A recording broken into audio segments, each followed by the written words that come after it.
Suppose one of our leaders, I'm going to pick out a famous one so it'll make you angry, but at least make you think. Suppose a faker like Louis Farrakhan would say, I will not ride in a limousine until my people make a limousine. All right. He could revolutionize and create a black auto industry. All right. Now, the Million Man March was an achievement. An achievement for who and for what? But what is he doing? All right. Begging at the feet of Arab slave traders for a handout. You have gathered to aggrandize a faker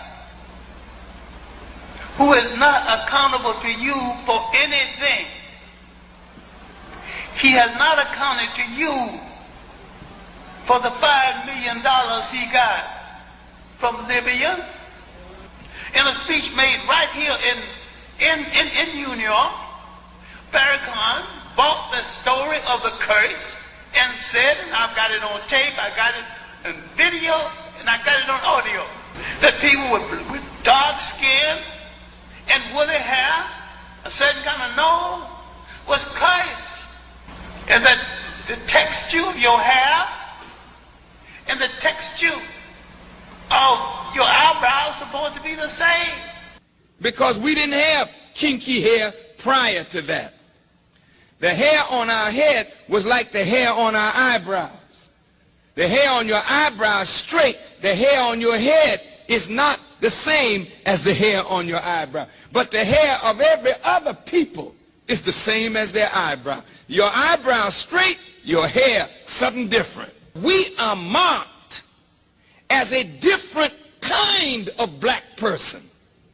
And we were rejected and despised, not only from the circle of the gods, but we were despised and rejected by all the other dark people of the earth. This is why today black people with kinky hair and broad nose and thick lips are rejected in every society. I'm going to play devil's advocate. I'm going to play devil's advocate and say that you yourself claim to know Malcolm X, you claim to know Farrakhan, and you have some sort of positive outlook on it. Million Man March. We have one elder historian who sees no positive anything about the Million Man March. He sees nothing positive. Sees nothing positive in Farrakhan nor Maulana Karenga. And anytime he speaks, he has a whole diatribe of character assassination. The young people don't have the experience to know what went on back then. I mean, I want to know what's your philosophical construct on reconciling, looking at this? Because this even came up, I think, in one of your conferences at the African Heritage Studies Association in Philadelphia a couple of years ago. You had some sort of yeah. So I want to get some how you see how this is to be reconciled this week. Were you there? No, I came in late. You know, Dr. Clarke has given so much to the African community that if in his memory bank he finds it untenable to accept these two men that most of us like, that's his right. That's his right. When I get to be 80-something years old, before that probably, I may have some people that I don't like. I knew Louis a long time. I told you all, I knew him when he was the charmer. I've seen him transform. I've seen him go to the bottom. I've seen him make a choice for Elijah over Malcolm. And you know, if you look at any videos of Malcolm, you will see Louis sitting right here. But as a historian, I know had Farrakhan chosen Malcolm, he'd be dead. It wasn't a choice of whom to follow. It was a choice of whether you want to live or die. And that is not to say that I believe that the Muslims killed Malcolm. But I knew the Muslims well at that time. Two of my nephews are Muslims even now. And Louis and Rodney Smith were co-ministers of the temple in Boston, which was a rough temple. And if Farrakhan, with his 7 or 8, he now has 11 kids, had made that choice, it would have been a martyr choice. You understand what I'm saying? He didn't have any choice. I mean, you all can talk this foolishness. Betty, Malcolm's wife, had to go to Africa for almost a year. They didn't just try to kill Malcolm, whoever did it.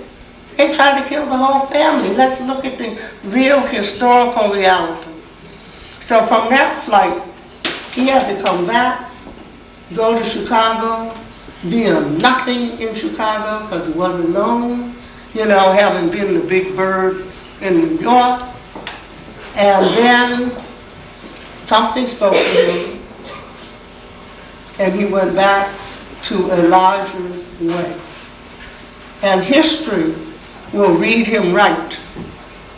History will read his choice right.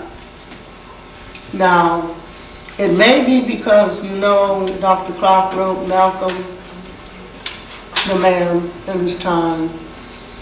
And a long time I was angry with Louis myself. But I believe in redemption. I learned that from Malcolm.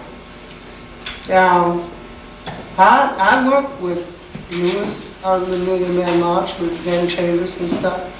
I don't believe that my posture is so great that I can go around judging people. Whoever is the judge will do the judging. I am not the judge. Here come the judge, it ain't me. And I think that we make a major mistake if we don't have a real critique.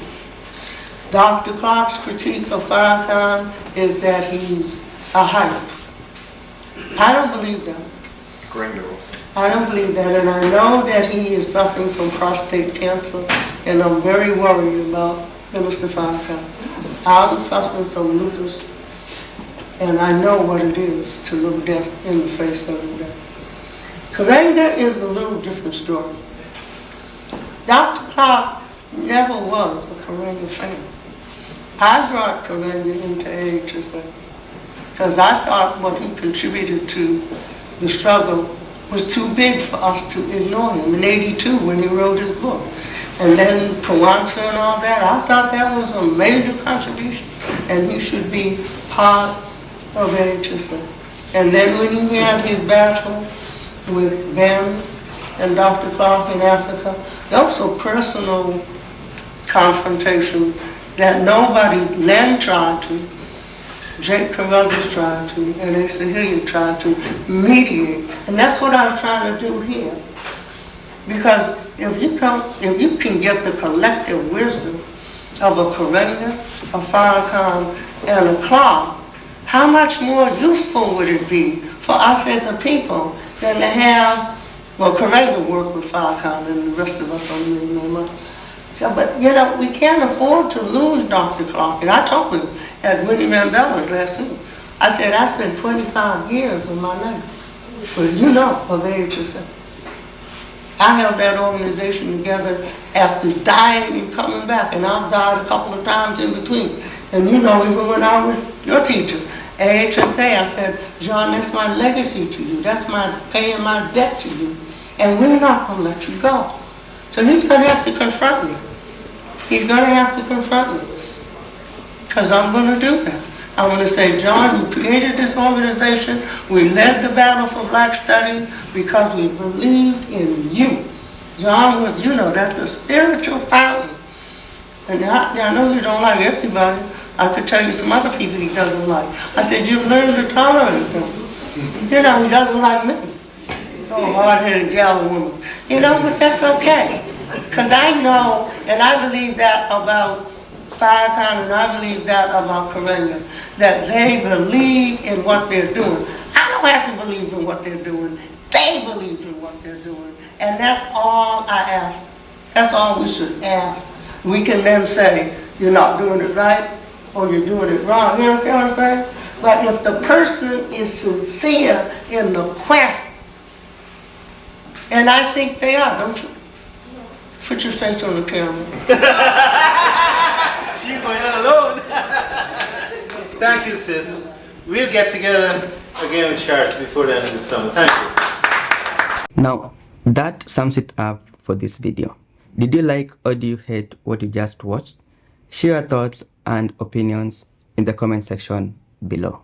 I encourage having a proper discussion on matters like this without having me impose my opinions and ideas on this matter.